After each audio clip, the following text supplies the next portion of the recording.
গৌরব rail স্টেশনের বাইরে আলু পরোটা বানানোর বিজনেস করত। গরম গরম ফুলকপি আলুর পরোটা খেয়ে যান। গৌরবের বাড়িতে ওর মা, মেয়ে আর বউ ছিল। গৌরব সকাল থেকে বিকেল অবধি পরিশ্রম করত, কিন্তু তা সত্ত্বেও নিজের গরিবি দূর করতে পারছিল না। শোনো না, আলু পরোটা বানানোর জন্য না অনেক জিনিসের দরকার পড়ে। তুমি একটা কাজ করো, তুমি সাধারণ পরোটা বানিয়ে বিক্রি করো, যাতে আমাদের খরচা কম হবে আর রোজগারও অনেক বেশি হবে। না, আমি এটা করতে পারবো না। সাদা পরোটা খেতে কেউ ভালোবাসে না, বুঝেছো? আর বাবাও তো ফুলকপি আর আলুর পরোটাই বিক্রি করতো, সেজন্য আমিও তাই করব। গৌরবের কাছে অনেক রকমের গ্রাহক আর ওদের অনেক রকমের ডিমান্ড থাকতো। শোনো ভাই, আমার পরোটাতে একটু ফুলকপি আর আলু বেশি করে ভরে দিও। আর আমার একটু পরোটার সাথে তরকারিও লাগবে। আমাকে পরোটার সাথে একটু আচার দিও। আমার পরোটার সাথে দই লাগবে। গৌরব কখনো কখনো গ্রাহকদের ডিমান্ড শুনে অস্থির হয়ে পড়ত। আপনার যদি পরোটার সাথে তরকারি চাই, তাহলে আলাদা করে টাকা দিতে হবে। আমি আলাদা করে টাকা দেব না। দেখতে পাচ্ছ তোমরা সবাই, এই গৌরব তো তরকারির জন্য আলাদা করে টাকা চাইছে। চলো চলো, আমরা এখানে আর খাবার খাবো না। আরে শোনো, তোমরা সবাই কোথায় যাচ্ছ? আরে দাঁড়াও। একদিন গৌরব খুব নিরাশ হয়ে বাড়ি ফেরে। কি হলো? পরোটা খাওয়ার গ্রাহক দিনের পর দিন কম হয়ে যাচ্ছে। গ্রাহকরা টাকাও দিতে চাইছে না, কিন্তু ওদের পরোটার সাথে তরকারি, দই, আচার সব কিছু চাই, বুঝতে পেরেছো? চলো কোথাও বাইরে গিয়ে ঘুরে আসি, একটু মুড ফ্রেশ হয়ে যাবে। আমাদের কাছে অত টাকাও নেই যে কোনো ট্যুরিস্ট প্লেসে আমরা ঘুরতে যেতে পারি। তোমার বাড়ি থেকেই বরং একটু ঘুরে আসি।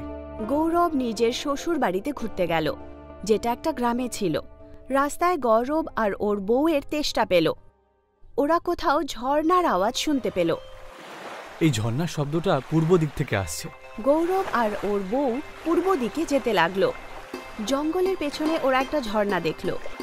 এই ঝর্ণাটা দেখতে তো দারুণ। গৌরব আর ওর বউ মন ভরে জল খেয়ে তেষ্টা মেটালো আর হাত পাও ধুয়ে নিল। যখন ওরা যাওয়ার জন্য তৈরি হলো, তখন ওরা কারোর আওয়াজ শুনতে পেল। এই আওয়াজ ঝর্ণার পেছন থেকে আসছে। ঝর্ণার ভেতরে ঢুকে দেখতে হবে, তবেই বোঝা যাবে যে ওপারে কে রয়েছে। কিন্তু ঝর্ণার ভেতরে ঢোকাটা বিপজ্জনকও হতে পারে।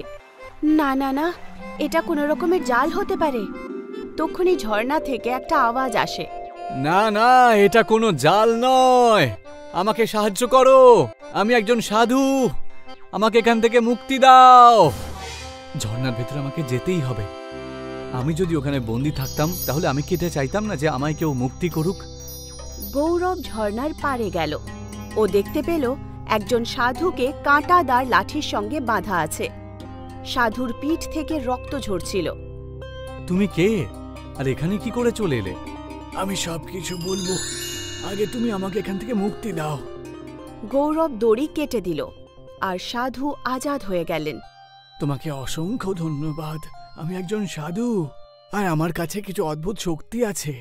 আমি মানুষের ইচ্ছা পূরণ করতে পারি। যে কয়েকজন আমার সুযোগ নিয়ে বাজে কাজ করার জন্য চেষ্টা করেছিল, যখন আমি ওদের কথা না শুনি, তখন ওরা আমাকে এই ঝর্ণার পেছনে বন্দি করে দেয়। তোমার কাছে যখন অদ্ভুত শক্তি রয়েছে, তখন তুমি নিজেকে কেন রক্ষা করতে পারোনি? আমি আমার শক্তির প্রয়োগ নিজের জন্য করতে পারি না। আচ্ছা সাধু বাবা, আমি এখন আসছি। আমাকে শ্বশুর বাড়ি যেতে হবে, আর দেরিও হয়ে যাচ্ছে। আরে তুমি খালি হাতে কেন যাচ্ছ? তুমি আমাকে সাহায্য করেছো, তুমি বলো আমি তোমায় কি সাহায্য করতে পারি। তোমার যদি কোনো ইচ্ছা থাকে তাহলে বলো আমায়। না সাধু বাবা, আমি আসলে খেটে খুঁটে আমার জীবনে কিছু একটা করতে চাইছি। সাধু গৌরবের কাজে অনেক খুশি হলো, আর উনি মনে মনে গৌরবকে আশীর্বাদ দিলেন। গৌরব নিজের শ্বশুর বাড়ি থেকে ফিরে আসার পর আবার আলু পরোটার বিজনেস শুরু করে দিল। আসুন, গরম গরম ফুলকপি আলুর পরোটা খেয়ে যান। আসুন আসুন। গ্রাহক আবার অনেক রকমের ডিমান্ড করতে লাগলো। আরে ভাই, পরোটার সাথে আমার তরকারিও লাগবে। তরকারি তো আর নেই। তক্ষুনি হঠাৎ করে ওই পরোটার থালায় একটা সবজির বাটি রয়ে গেল। আমার পরোটার সাথে দই লাগবে। আমার কাছে দই নেই। আর তক্ষুনি ওই পরোটার থালায় এক বাটি দই চলে এলো। আমার পরোটার সাথে আচার লাগবে। আমার কাছে আচার নেই। এটা বলা মাত্রই ওই প্লেটে আচারের বাটি চলে এলো। সমস্ত লোকেদের মাথা ঘুরে গেল। এসব হচ্ছেটা কি? আমি তো এদেরকে তরকারি, দই আর আচার দিইনি, তাহলে এদের প্লেটে এসব চলে এলো কোত্থেকে? তখনই ওখানে ওই সাধু বাবা এলেন যাকে গৌরব ঝর্ণার পেছনে গিয়ে আজাদ করেছিল। বাচ্চা, আমাকে দুটো পরোটা দাও তো, তরকারি, আচার আর দই দিয়ে দিও। এইটুকু বলে সাধু অদৃশ্য হয়ে গেলেন। গৌরব বুঝতে পারল যে এই সব চমৎকার ওই সাধু বাবার কারণেই হয়েছে। গৌরবের পরোটা খাওয়ার জন্য ওখানে ভিড় জমা হয়ে যায়। সবাই পরোটা খাওয়ার জন্য ওখানে চলে আসে। পরোটার সঙ্গে ওরা দই, সবজি, আচার সবকিছু ওরা পেয়ে যেত আর ওরা মজা করে খেত। ওরা খুব খুশি হলো। গৌরব খুব ভালোভাবে পরোটার বিজনেস করে টাকা ইনকাম করলো। কয়েকদিনের মধ্যেই গৌরব ধনী লোক হয়ে গেল।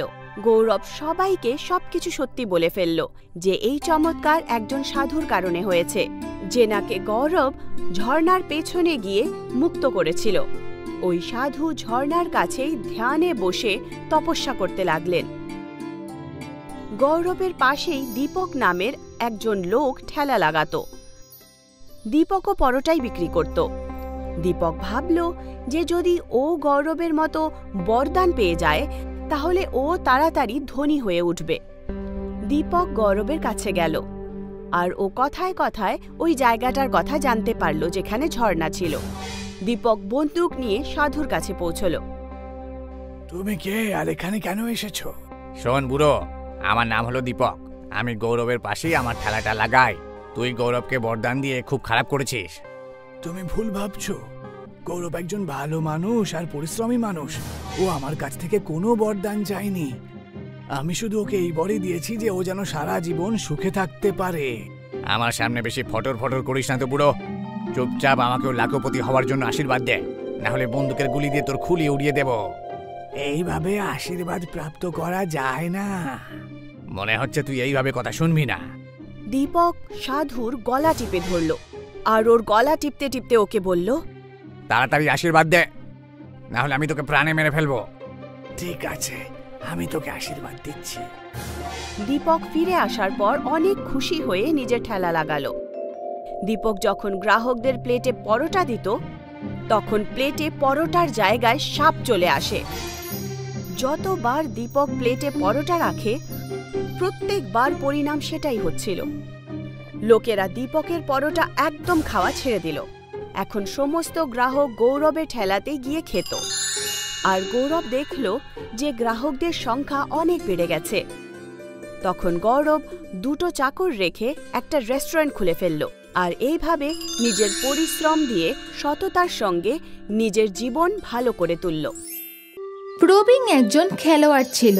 ও রোজ সকাল 5টায় উঠে দৌড়াতে যেত আর অনেকক্ষণ দৌড় করার পরে ও ওর খেলা ডিসকাস ফেলার প্র্যাকটিস করত।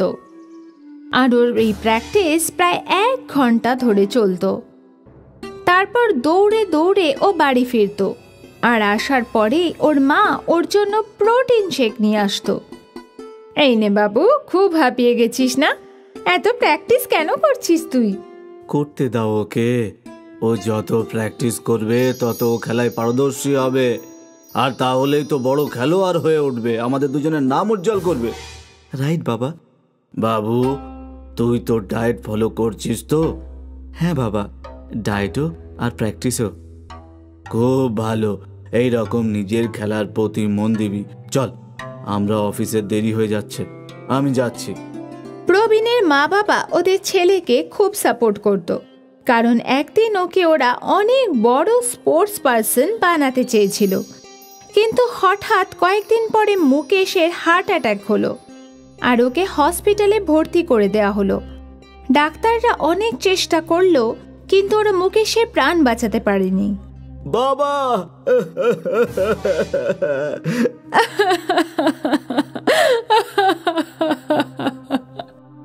প্রবীণ আর মালতি অসহায় হয়ে পড়েছিল। সময়ের সঙ্গে সঙ্গে প্রবীণ আর মালতি নিজেদের সামলে নিল। বাবু, উনি তো নেই, কিন্তু তোকে ওনার স্বপ্ন পূরণ করতেই হবে। তোকে একজন বড় খেলোয়াড় হতেই হবে। হ্যাঁ মা, কিন্তু মা... তুই বাড়ির চিন্তা করিস না, আমি কোথাও না কোথা থেকে কাজ ঠিক জোগাড় করে নেব। না মা, তুমি না, আমি কাজ করব। কিন্তু তুই যদি কাজ করিস তাহলে তোর খেলা। মা, আমি সকালে প্র্যাকটিস করব আর দিনের বেলায় কাজ করব। তুমি চিন্তা করো না, সব হয়ে যাবে। কিন্তু তুই কি কাজ করবি? কিন্তু পবন মামার সঙ্গে কথা বলো, হয়তো ওনার ধাবাতে আমার জন্য কোনো কাজ থাকবে। ঠিক আছে, আমি কথা বলছি। মালতী ওর খুড়তো ভাই পবনকে ফোন করলো। হ্যালো। হ্যাঁ দিদি, বল। পবন, প্রবীণের জন্য কোনো কাজ থাকলে বলিস। দিদি, তুমি ওকে কালকেই ধাবাতে পাঠিয়ে দাও, এখানে কিছু না কিছু তো শেখাই যাবে। ঠিক আছে। মালতী ফোন কেটে দিল। বাবু, কালকেই মামার ধাবাতে চলে যাস, ও তোকে কাজ শিখিয়ে দেবে। হ্যাঁ মা। পরের দিন সকালে প্রবীণ ধাবাতে গেল। ওখানে ওর মামার সাথে দেখা করলো। দিদি কেমন আছে? এখন মা ঠিক আছে। জামাই বাবুর চলে যাওয়া একটা অনেক বড় শখ। মামা, আমি মায়ের দায়িত্ব নিতে চাই। খুব ভালো তো বাবু। আমি তো কোনো কাজ পারি না, তুমি যদি আমায় কোনো কাজ শিখিয়ে দাও তাহলে অনেক উপকার হবে মামা। বাবু, এইভাবে কথা বলছিস কেন? তুই আমার ভাগ্নে, আমি তোকে কাজও শেখাবো আর টাকাও দেব, চিন্তা করিস না তুই। ধন্যবাদ মামা। পবন প্রবীণকে ধাবার কাজ বোঝাতে লাগলো। এখন কাজ হলো কাস্টমারের অর্ডার নেওয়া আর ওদের অর্ডার পৌঁছে দেওয়া, আর আস্তে আস্তে তোকে রান্না করাও শিখিয়ে দেওয়া। ঠিক আছে মামা। প্রবীণ সেদিন থেকেই ধাবায় কাজ করতে শুরু করলো। কি অর্ডার আছে স্যার? 2 পরোটা আর একটা বাটার চিকেন। আমার জন্য 4টে পরোটা আর ডাল মাখানি। আচ্ছা স্যার। প্রবীণ ধাবায় ওয়েটারের কাজ করতে লাগলো। ও খুশি ছিল যে অন্তত ও কোনো কাজ তো পেয়েছে। আগের মতোই রোজ সকাল 5টার সময় লম্বা দৌড়ে যেত, আর তারপর ওর খেলা ডিসকাস ফেলা প্র্যাকটিস করত। আর তারপর বাড়ি ফিরে কাজে যাওয়ার জন্য রেডি হয়ে যেত। বাবু, অন্তত খাবার তো খেয়ে যা। দাও মা। প্রবীণ তাড়াহুড়োয় খাবার খেতে খেতে বাড়ি থেকে বেরিয়ে যেত। হে ভগবান, আমার ছেলে সব স্বপ্ন পূরণ করো। মালতী সব সময় ভগবানের কাছে ওর ছেলের সফলতার জন্য প্রার্থনা করত। এদিকে ধাবায় প্রবীণ পরোটা বানানো শিখছিল। এটা তো সোজা। হ্যাঁ, খুব সোজা। প্রবীণ খুব তাড়াতাড়ি পরোটা বানানো শিখে ফেলল। বাহ প্রবীণ, পরোটা তো খুব ভালো হয়েছে। পবন প্রবীণের উন্নতি দেখে খুশি ছিল। এখন থেকে মাঝে মাঝে প্রবীণ পরোটা বানাতো। কয়েকদিনের মধ্যে ও পরোটা বানাতে এক্সপার্ট হয়ে গেল। বাহ প্রবীণ, তুই তো এক্সপার্ট হয়ে গেছিস রে। সবই আপনার শিক্ষা দাদা। খুব ভালো। প্রবীণের মামা এটা দেখে খুব খুশি ছিল। তারপর একদিন যখন প্রবীণ ধাবায় এলো, তো দেখলো যে মামা খুব চিন্তিত। কি হয়েছে মামা? আজ পরোটা বানানোর একজন বাবার্চি আসেনি। মামা, তাতে কি হয়েছে? আমি পরোটা বানিয়ে দেবো। আজ ছুটির দিন, কাস্টমারও বেশি হবে। তুই কাস্টমার সামলাবি নাকি পরোটা রানবি? আমি দুটোই করব, তুমি শুধু দেখে যাও। প্রবীণ জানতো ওকে কি করতে হবে, কিন্তু ওর মামা চিন্তিত ছিল যে আজকে ওনার দিন কেমন কাটবে।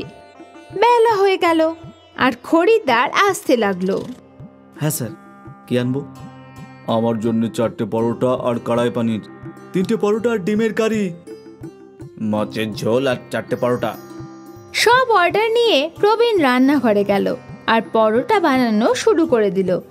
ও বড় চাটুতে পরোটা সেঁকতে দিল, আর তারপর এই নিন স্যার আপনার কড়াই পানির, আপনার ডিমের কারি আর আপনার মাছের ঝোল। আরে কিন্তু পরোটা কোথায়? এক্ষুনি এসে যাবে। প্রবীণ চাটুর কাছে ফিরে গেল আর ও চাটু থেকে পরোটা নিয়ে সোজা কাস্টমারের প্লেটে ফেলে দিল। এটা দেখে কাস্টমার অবাক হয়ে গেল আর প্রবীণের জন্য হাততালি দিতে লাগলো। ये तो फ्लाइंग পরোটা ভাই, দাও দাও। Thank you sir. আর তারপর কি, প্রবীণ চাটুর কাছেই দাঁড়িয়ে পরোটা ছুটতে শুরু করলো। মামাও খুব খুশি ছিল, কারণ রোজকার থেকে আজ কাস্টমার বেশি ছিল আর রোজগারও বেশি হয়েছে। প্রবীণের ফ্লাইং পরোটা বিখ্যাত হয়ে গেল। লোকেরা লাইন দিয়ে ফ্লাইং পরোটা খেতে আসলো। মামার লাভ বেড়ে গেল। আর উনি প্রবীণের মাইনেও বাড়িয়ে দিল। প্রবীণের বাড়িতে এখন টাকার অভাব ছিল না। এই নাও মা। ভালো থাক বাবু। এখন প্রবীণ ওর খেলাতেও ভালোভাবে মনোযোগ দিতে পারত। ও রোজ প্র্যাকটিস করত, ডায়েট ফলো করত। এই নে তোর প্রোটিন শেক, আর এই হলো তোর সাপ্লিমেন্ট। থ্যাংক ইউ মা। ভুলে যাস না, পরের সপ্তাহে তোর কম্পিটিশন আছে। হ্যাঁ, মনে আছে। আর ফ্লাইং পরোটা ছুঁড়ে ও সেলিব্রিটি শেফও হয়ে গেছিল। লোকেরা ওর কাছে ফটো তুলতে ও খুব বিখ্যাত হয়ে গেছিল। ওর কাছে টাকাও ছিল আর ওর নাম ডাকও ছিল। ডিসকাস থ্রোয়ের স্টেট লেভেল চ্যাম্পিয়ন হলো প্রবীণ শর্মা। আর আস্তে আস্তে ও ওর বাবার অসম্পূর্ণ স্বপ্ন পূরণ করছিল। প্রবীণের ফ্লাইং পরোটা ওর জীবনে নতুন সুযোগ করে দিল, এমন সুযোগ যা সোজা ওকে ওর লক্ষ্যে নিয়ে যাবে। প্রবীণ একদিন অনেক বড় স্পোর্টস পার্সন হবেই হবে। প্রদীপ আর ঋতুজার প্রায় 1 বছর হলো বিয়ে হয়েছিল। বিয়ের আগে ঋতুজা অফিসে যাওয়া আসা করত, তাই ওর বাড়িতে সময় কাটছিল না। প্রদীপ, বাড়িতে আমার আর সময় কাটছে না। তাহলে মায়ের সাথে বাড়ির কাজে সাহায্য করো। সেসব তো আমি করি, কিন্তু তারপরেও আমার কাছে অনেক ফাঁকা সময় থাকে। আমি কি কোনো জব বা অন্য কিছু করতে পারি? তুমি তো মাকে চেনো ঋতুজা, বৌমা কাজে যাক এটা একদম পছন্দ হবে না। উনি আরম্ভ করে দেবেন, লোকে কি বলবে? সেটা আমি জানি, কিন্তু যদি আমি বাড়িতে বসে কিছু করি তাহলে? আইডিয়াটা খুব ভালো, কিন্তু এর জন্য মাকে রাজি করাতে হবে। প্লিজ প্লিজ আমার জন্য শাশুড়ি মাকে রাজি করাও না প্লিজ প্রদীপ। ঠিক আছে, আস্তে আস্তে ওনার সঙ্গে কথা বলছি। পরে তিনি সুযোগ বুঝে মায়ের কাছে কথাটা বলতে গেল। মা, ঋতুজা ভাবছিল যে বাড়িতে বসেই কিছু একটা কাজ করবে, এতে ওর সময়টাও নষ্ট হবে না। তুই থাকতে বৌমা কাজ করার কি দরকার? তুই তো এটা জানিসই যে চাকরি করা বৌমার সম্পর্কে লোকে কি বলে।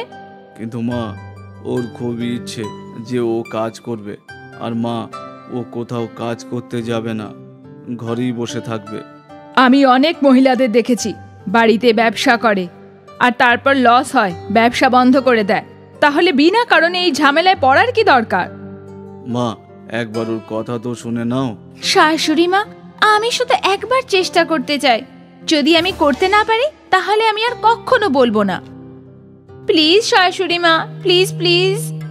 ঋতুজার শাশুড়ি কিছুক্ষণ ভাবলো, তারপর সে বলল, ঠিক আছে, কিন্তু মনে রেখো, যদি তুই করতে না পারিস তাহলে কোনোদিন কাজ করতে যাওয়ার বা ব্যবসা করার কথাও ভাববি না।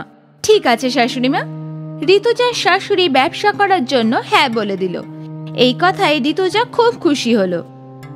ঋতুজা নিজের ঘরে বসে ভাবতে লাগলো যে ও কিসের ব্যবসা করতে পারবে। যদি আমি শাড়ি বিক্রি করি তাহলে? তাহলে তোমাকে দোকান খুলতে হবে। তার চেয়ে তুমি এমন কিছু ভাবো যেটা আমরা দোকানদারকে বিক্রি করতে পারি, হোলসেলের মতো কিছু। আইডিয়াটা তো ভালো। ঋতুজা, তোমার হাতের পাপড় তো খুবই ভালো, তাহলে তুমি পাপড় বানিয়ে বিক্রি করো। কিন্তু এতগুলো পাপড় বেলবো কি করে? বেলার দরকার নেই। তোমার মনে আছে বিয়েতে আমরা একটা রুটি মেকার পেয়েছিলাম? সেটার এখন ব্যবহার করতে পারবে। হ্যাঁ, অতি খুব তাড়াতাড়ি অনেকগুলো পাপড় বেলা যাবে। আর আমার বন্ধুর দোকানও আছে, যদি আমি ওর সঙ্গে কথা বলি তাহলে নিশ্চয়ই তোমার পাপড় বিক্রি করবে। ঋতুজা নিজের ব্যবসার আইডিয়া পেয়ে গেছিল। ও ভীষণ খুশি হলো। পরের দিন ঋতুজা পাপড় বানানো শুরু করে দিল। কয়েক ঘন্টার মধ্যেই ও অনেকগুলো পাপড় তৈরি করে ফেললো। এই নাও, এগুলো তৈরি, চলো তোমার বন্ধুর দোকানে যাই। হ্যাঁ হ্যাঁ, চলো। প্রদীপ ঋতুজাকে ওর বন্ধুর দোকানে নিয়ে গেল। আরে প্রদীপ, কতদিন পর তোর সঙ্গে দেখা হলো। হ্যাঁ বন্ধু। আসুন বৌদি, বসুন। কি নেবেন? নেব না, কিন্তু বিক্রি করব। তার মানে? ঋতুজা পাপড় বানানোর নতুন ব্যবসা শুরু করেছে, আর আমি চাই যে তুই তোর দোকানে এই পাপড়গুলো বিক্রি কর। হ্যাঁ হ্যাঁ, আমার দোকানে এমনিতেও পাপড়ের জন্য অনেক খরিদ্দার আসে, কিন্তু বৌদি আমি আগে নিজে একটু টেস্ট করে দেখব। আরে ভাই, খেয়ে নেন না। দোকানদার একটা পাঁপড় খেয়ে দেখলো। বাহ, এ তো খুব ভালো খেতে। এগুলো তো ভালো বিক্রি হবে। তাহলে তুই এগুলো বিক্রি করবি তো? বৌদি, এগুলো সব এখানেই রেখে যান, আর আমি ফোন করে বলবো যে এরপর কতগুলো বানাতে হবে। ঠিক আছে বৌদি? ঠিক আছে দাদা। ঋতুজা সবগুলো পাঁপড় দোকানদারকে দিয়ে দিল আর আনন্দ সহকারে নিজের বাড়িতে ফিরে এলো। বিকেলে যখন ঋতুজা নিজের ঘর পরিষ্কার পরিচ্ছন্ন করছিল, তখন ওর কাছে দোকানদারের ফোন এলো। হ্যাঁ দাদা, বলুন। সবগুলো পাঁপড় বিক্রি হয়ে গেছে বৌদি। কাল আপনি 5 কেজি সাদা আর 5 কিলো মেথির পাঁপড় দিয়ে যাবেন। ঠিক আছে দাদা। ঋতুজা ওর প্রথম অর্ডার পেয়ে গেল। পরের দিন ঋতুজা অর্ডারের পাঁপড় বানালো আর দোকানদারকে দিতে চলে গেল। দোকানদার ওকে গতকালের বিক্রির টাকাটা দিল। এই নিন বৌদি, কালকের পাঁপড়ের টাকা। আর আপনার পাঁপড় খরিদ্দারের খুব পছন্দ হয়েছে। ধন্যবাদ দাদা। তারপর আর কি, এই ধারাবাহিকতা চলতে থাকলো। ঋতুজা প্রতিদিন পাঁপড় তৈরি করে দোকানদারকে দিয়ে আসতো। এখন ঋতুজা আরো কয়েকটা দোকানে পাঁপড় বিক্রি করত। লাগাতার পাঁপড়ের স্বাদ সবারই খুব পছন্দ হচ্ছিল, আর ওর আমদানিও ভালোই হচ্ছিল। ঋতুজা আরো কয়েকজন মহিলাকে পাঁপড় বানানোর কাজের জন্য রেখে দিল। ওর উন্নতি হতে লাগলো। একদিন, ঋতুজা, এবার তোমার ব্যবসাটা আরো এক্সটেন্ড করা দরকার। কিন্তু সেটা কি করে? অনলাইন অ্যাপ দিয়ে। মানে? এখন অ্যাপের মাধ্যমে যার তোমার পাঁপড় কেউ কিনতে পারবে, আর সে বাড়িতে বসেই ডেলিভারিও পেয়ে যাবে। হ্যাঁ, সেই দিন থেকেই ঋতুজা অ্যাপের ব্যাপারে রিসার্চ করতে শুরু করে দিল। ঋতুজা একজন অ্যাপ ডেভেলপারের কাছ থেকে ওর অ্যাপ বানিয়ে নিল। আপনি অ্যাপটাকে ডেভেলপ করবেন কি করে? আমার পাঁপড় দিয়ে। আমি কিছু বুঝলাম না ম্যাডাম। মানে আমার পাঁপড়ের প্যাকেজিং এর সাথেই এর লিংক থাকবে। আমার কাস্টমাররা নিজেরাই এই অ্যাপ ডাউনলোড করে নেবে। ঋতুজা এখন পাঁপড়গুলোকে নতুন প্যাকেটে প্যাক করতে শুরু করে দিল। এই প্যাকেটেই ওর অ্যাপের প্রমোশন ছিল। আর ঋতুজা যেমন ভেবেছিল, তেমন অনেক কাস্টমাররা পাঁপড়ের অ্যাপটা ডাউনলোড করে নিল। আরে বাহ, বাড়িতে বসে বসে পাঁপড় পেয়ে যাবো, বাহ। ঋতুজা অনলাইনে অর্ডার পেতে শুরু করলো। ও সমস্ত অর্ডার প্যাক করে পাঠাতে লাগলো। ঋতুজা দিনে 2 গুণ আর রাতে 4 গুণ উন্নতি করতে লাগলো। প্রদীপ ওকে সাহায্য করতে লাগলো, আর দুজনে মিলে একসাথে এত টাকা রোজগার করে ফেললো যে ওরা একটা নতুন বাড়ি কিনে ফেললো। শাশুড়ি মা, তুমি এই বাড়ির উদ্বোধন করো। ঋতুজার শাশুড়ি রিবন কাটলো। বৌমা, আমি ভুল বলেছিলাম। আমি ভাবতাম যে বাড়ির বউয়ের কাজ করা উচিত নয়, কিন্তু আমি এটা ভাবিনি যে আমার বৌমা এতটা যোগ্য হবে। তুই কাজ করে শুধু প্রদীপেরই নয়, তুই আমাদের সবার জীবন পাল্টে দিয়েছিস। আমাকে ক্ষমা করে দে মা। তুমি ক্ষমা চেও না মা, তুমি আমাকে সম্মান দিয়েছো, তাই তো আজ আমি এসব করতে পেরেছি। ঋতুজার ওপর ঋতুজার শাশুড়ির গর্ব হলো। ঋতুজা নিজের ধৈর্য আর পরিশ্রম দিয়ে একটা ছোট্ট ব্যবসাকে অনেক বড় বানিয়ে ফেললো। আর ঋতুজার পাঁপড়ের অ্যাপ ওর সাফল্যের এক প্রতীক ছিল।